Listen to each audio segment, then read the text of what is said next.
Okay, so Ryobi 2900 fuel inject or soap injector, chemical injector thing.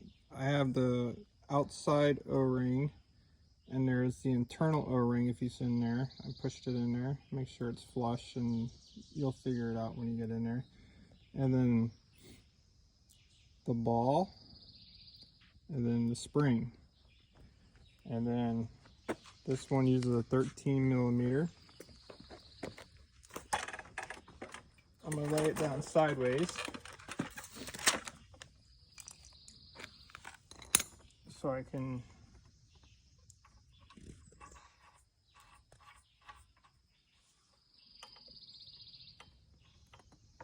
I'm not gonna crank it hard, it's just brass.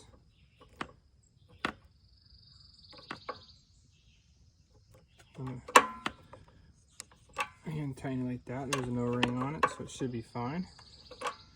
And that's it. All done.